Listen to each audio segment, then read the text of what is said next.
Caller, you're on the air. How's the weather in your neck of the woods? You mean the winter storms the news cycle has been spinning its wheels with for weeks? Oh yeah. I've heard all about the tempest in a teapot. There are snowstorms all over and now floods from an atmospheric river. Not exactly camping weather, my friend. Weather is the least of my concerns when it comes to camping. Alright, what do you know about camping that the rest of us don't? How about 3 Girl Scouts strangled in the dead of night, a scout leader guilty of sexual assault and murder, and a crazed Nebraska man who killed an Iowa family in a campground slaying? Here are 3 camp killers. Warning. What you're about to hear is true. At Hook Switch Hotline, we delve deep into shocking, true crimes, including murder, violence, kidnapping, mutilation, and sexual assault. Not for children or the squeamish. Some will find this podcast disturbing. Listener discretion is strongly advised. At around 7 p.m. on Sunday, June 12th, 1977, the night before camp started, a thunderstorm hit the area and the girls huddled in their tents. Among them were Laura Lee Farmer, 8 years old, Doris Denise Milner, 10, and Michelle Heather Gus, age 9. The girls were all residents of Broken Arrow, Oklahoma, a suburb of Tulsa. They were sharing tent number 8 in the cabin's Kiowa unit, which was located the furthest from the camp counselor's tent and partially obscured by the showers for the camp. At around 6 a.m. on June 13th, a camp counselor on her way to the shower found a girl's body in her sleeping bag in the forest. It was soon discovered that all 3 girls in tent number 8 had been murdered.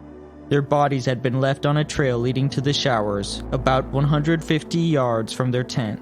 Subsequent testing showed that they had been raped, bludgeoned, and strangled. A large red flashlight was found on top of the girls' bodies. A fingerprint was found on the lens, but it has never been identified. A footprint from a 9.5 shoe size was also found in the blood in the tent.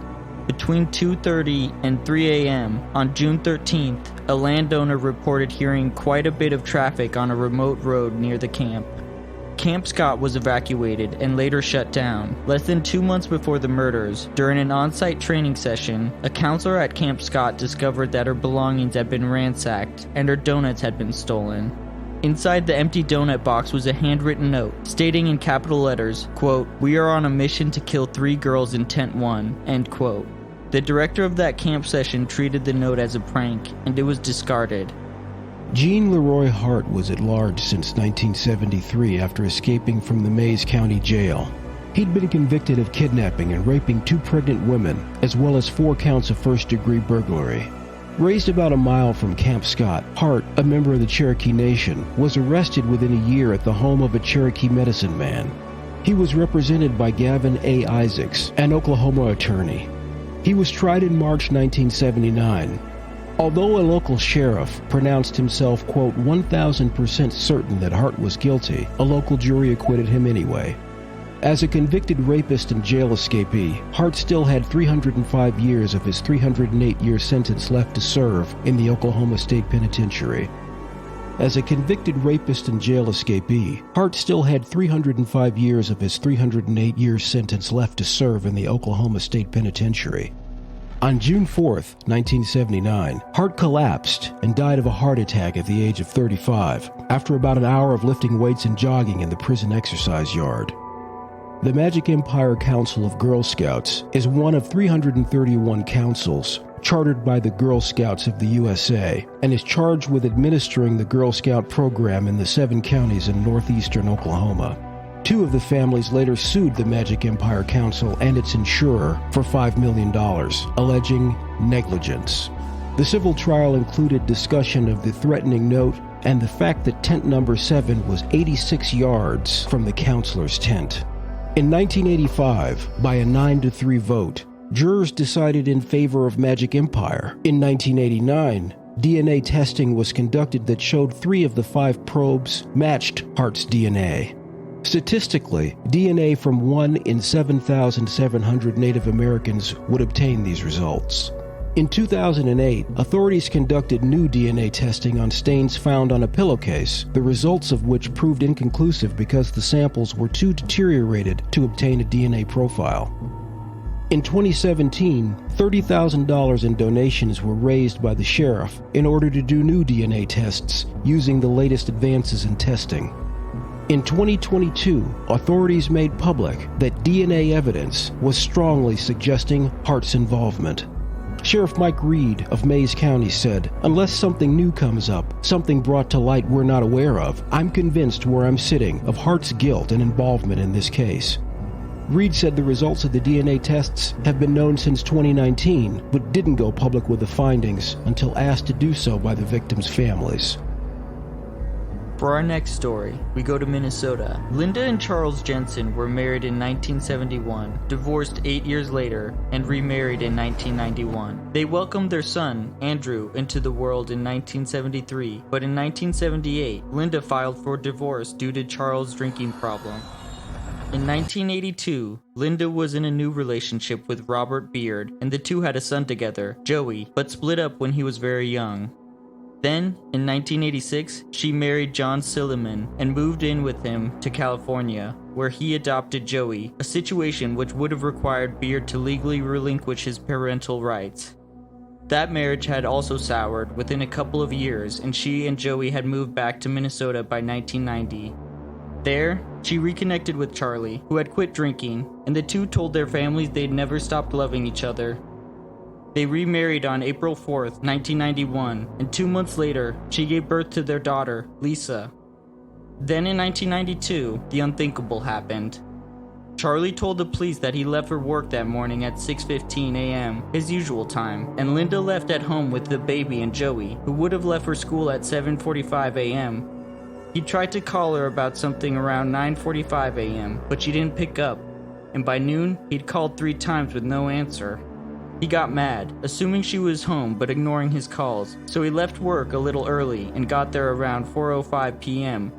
When he arrived, Joey, who had gotten home from school, was doing his homework and Lisa was in the playpen. He then found Linda's dead body. Police were able to verify his alibi, but they still asked him to take a polygraph, which he passed, and to provide a DNA sample, which he did. The next day, police got a tip from a mail carrier who said she had been by the Jensen house the day of the murder.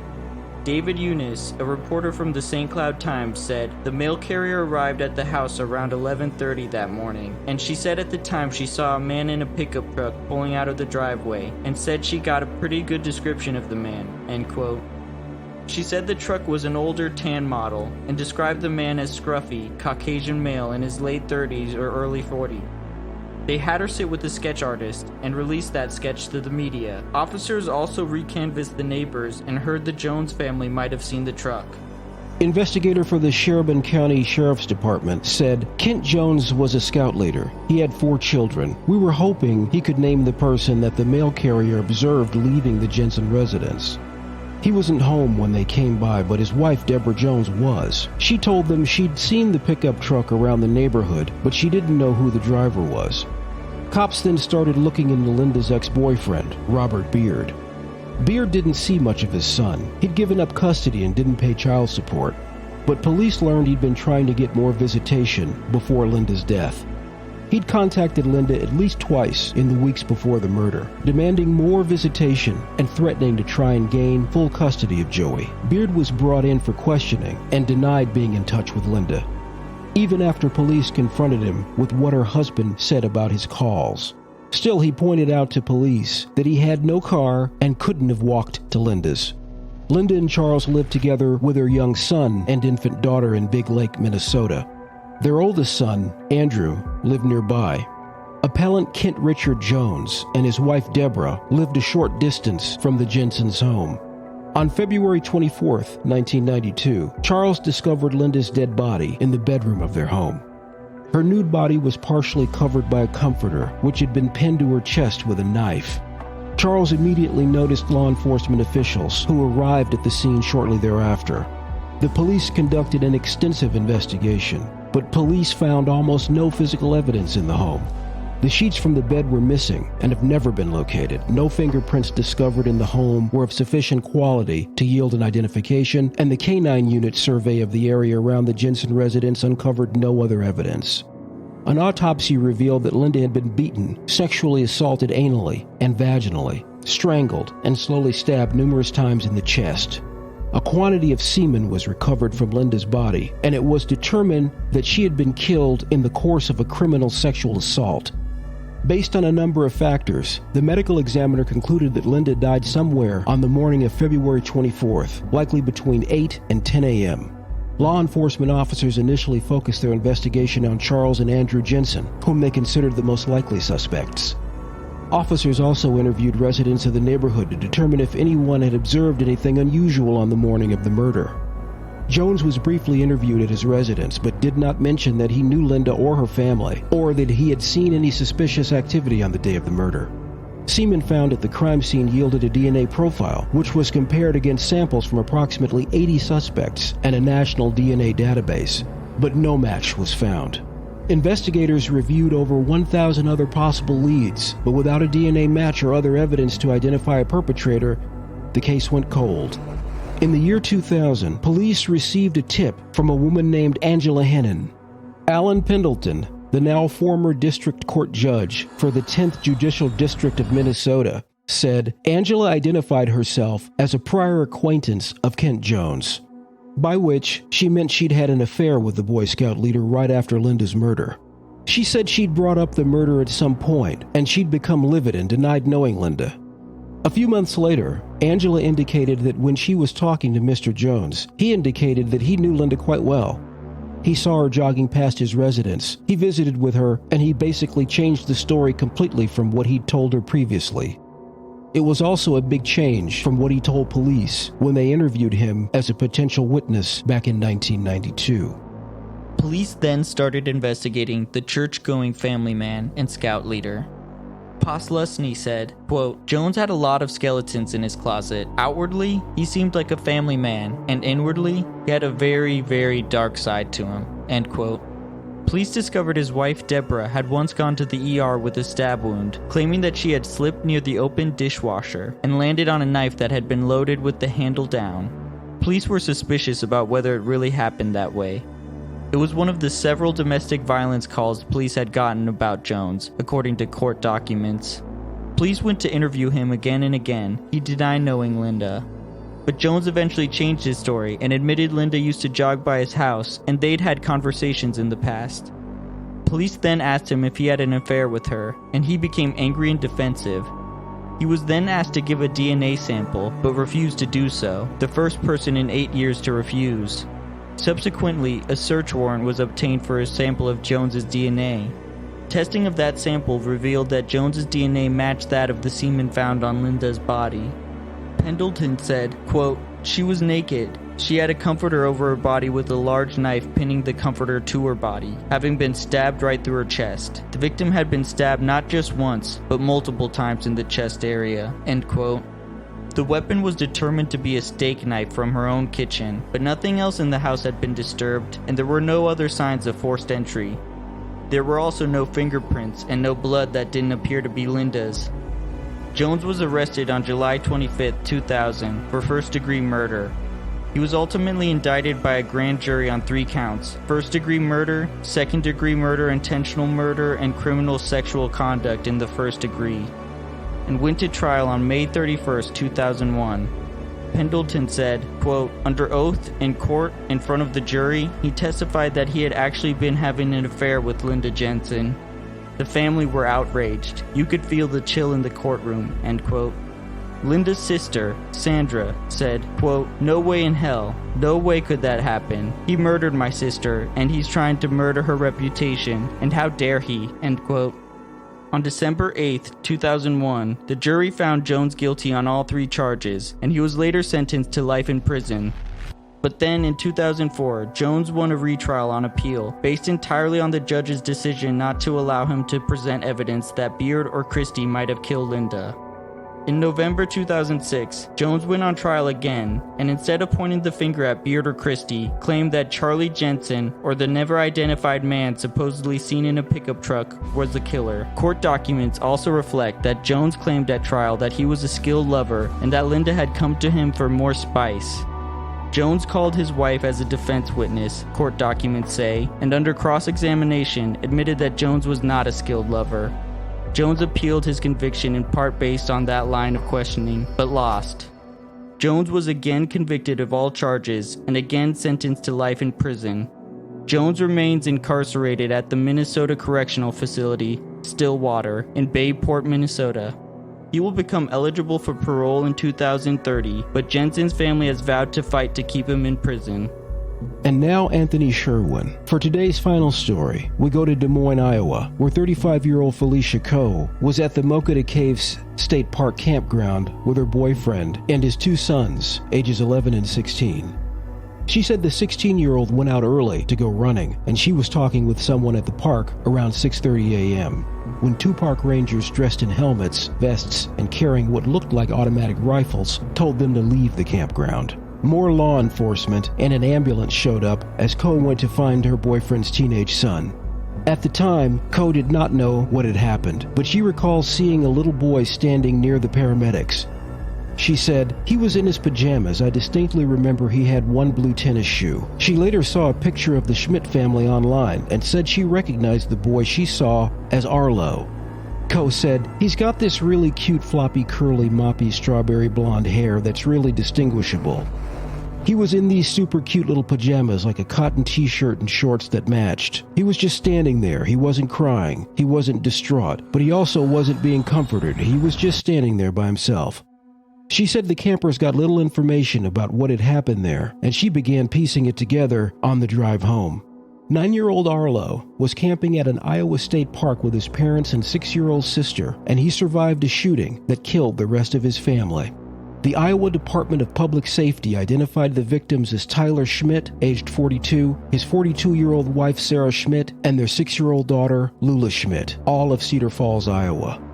Their bodies were found in their tent at the Mokata Caves State Park campground, about 180 miles east of Des Moines. Known as a destination for spelunkers and hikers, Mokata Caves State Park has more caves than any other state park in Iowa. Located about 61 miles northeast of Cedar Rapids, Mokata Caves State Park features 13 caves, including Dance Hall Cave, which is approximately 800 feet long. Mike Krapfel, special agent in charge of the Iowa Division of Criminal Investigation, said at a news conference that authorities responded to reports of a shooting at the Mokata Caves State Park campground in eastern Iowa shortly before 6:30 a.m. When officers arrived at the scene, they found 3 people dead. As officials searched the 370-acre state park, Krapfel said they found the body of a camper with a self-inflicted gunshot wound who they believed was the gunman. Authorities identified him as Anthony Sherwin, a 23-year-old man from Nebraska. Authorities said the suspected gunman was found dead Friday in a wooded area of the park with a self-inflicted gunshot wound. Assistant Director of the Department of Public Safety's Division of Criminal Investigation told the Associated Press that the motive for the attack was still unknown and added, "We don't know what led up to this, what precipitated it."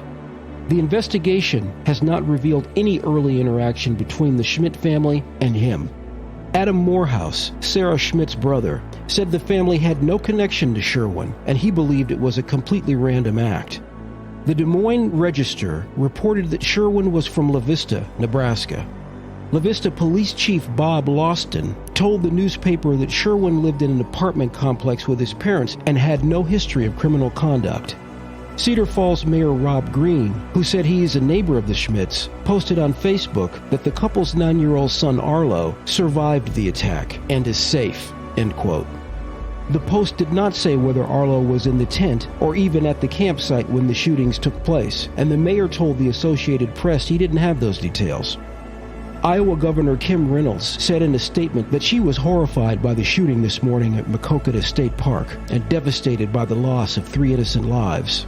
On Twitter, she said, "As we grieve this unimaginable tragedy, Kevin and I pray for the victims' family members and the law enforcement officers who responded to the scene. We ask Iowans to do the same." Thank you for joining us on this episode of Hook Switch Hotline. Join us next week when we'll dive deep into more graphic true crime.